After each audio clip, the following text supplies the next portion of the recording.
recently, I was lucky enough to have the chance to interview Annette Funicello, one of the original members of the Mickey Mouse Club, at her home in Los Angeles. I'd met Annette before, but since I hadn't seen her in a while, I was kind of nervous and anxious all over again. What I forgot is that Annette can make anyone feel totally comfortable. You'll see what I mean. Annette, I'm here talking with Annette Funicello, and I'm so happy to be here. Thank you for letting me visit.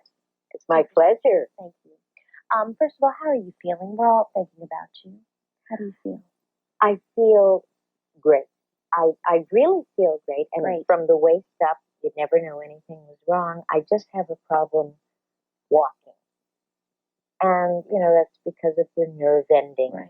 And it's that MS thing. Have the fans been supportive since you announced your fight with multiple sclerosis? The outpouring of support and love. And I get mass cards and prayers from all over the world. I mean, it's been overwhelming. As a matter of fact, the Disney studio every so often will package up a big, big envelope and they'll send it to me. Were you surprised by how popular your show became? Yes. Whoever dreamed? I mean, here was a show in the 50s, an hour show in black and white. And no one ever dreamed. No one ever dreamed that a Mouseketeer would become a role model for so many children. How did you get selected to be on the Mickey Mouse Club?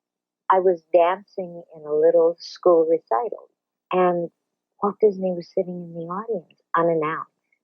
So he saw me dance, and then later called the dancing school to ask if they could bring in a little dark-haired girl for an audition. And that's the way it happened. Do you remember the first time you saw the show on television? What was it like seeing the first show? We were on the road, as a matter of fact. We went out to promote. We were on a big bus. We got caught in a snowstorm. And our show was premiering in the evening. So we thought we'd make it back to the hotel. And we got stuck in the snow. So there was a big delay, and we thought, we're going to miss our show. We're going to miss the opening night of the show. So Jimmy Dodd said to the driver, let's just cruise until we find a home with a lot of bicycles outside. Maybe we can go in and see the show. So Jimmy home with Dodd, a lot of bicycles. Had to mean kids were there. Exactly. Okay. So Jimmy Dodd walked up and he knocked on the door. And he said, hi, I'm Jimmy Dodd, and I've got a busload of Mouseketeers. And the people said, yeah, right. We've got Mouseketeers. He said, no, look in the bus. There they are.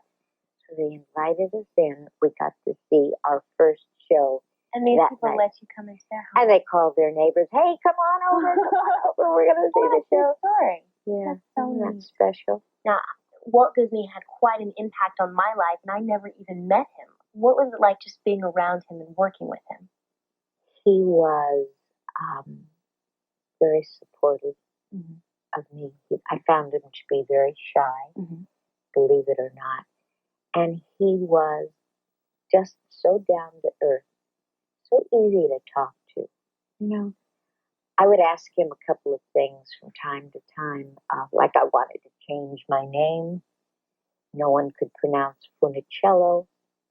And he said, no, young lady, you can't change your name. It's very melodious. And no, I like your name. What do you think Walt Disney would think of our show?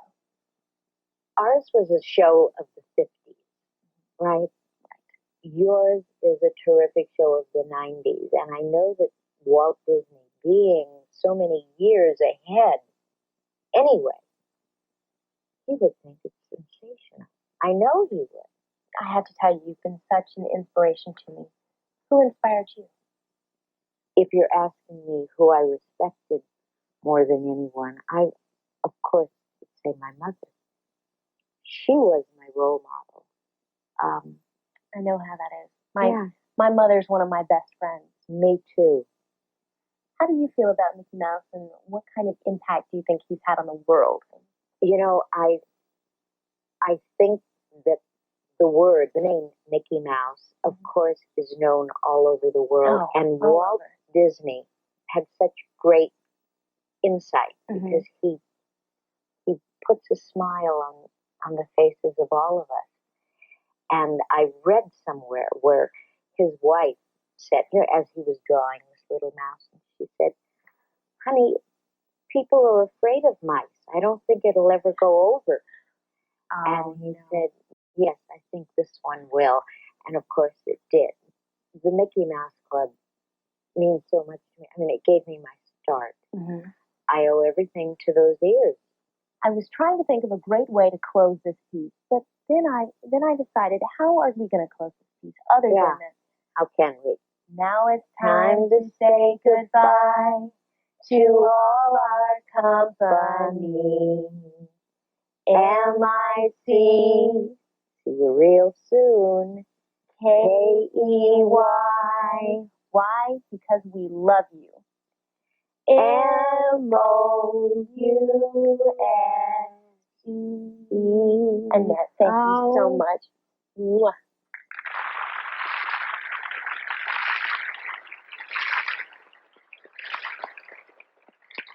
For me, talking with Annette was like hanging out with one of my friends.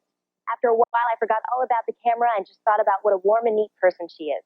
Annette, thanks again for sharing your thoughts and special memories with us.